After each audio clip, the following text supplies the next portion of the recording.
சத்துருக்களை சிநேகியுங்கள், பகைக்கிறவர்களுக்கு நன்மை செய்யுங்கள், சபிக்கிறவர்களை ஆசீர்வதியுங்கள், நிந்திக்கிறவர்களுக்காக ஜெபம் பண்ணுங்கள்.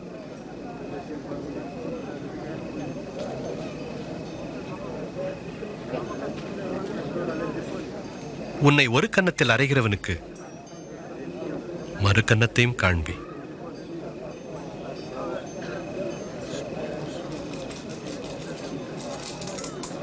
உன் அங்கியை எடுத்துக்கொள்ளுகிறவனுக்கு உன் வஸ்திரத்தையும் எடுத்துக்கொள்ள தடை பண்ணாதே.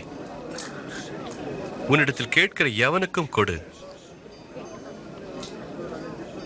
உன்னுடையதை எடுத்துக்கொள்ளுகிறவனிடத்தில் அதை திரும்ப கேளாதே.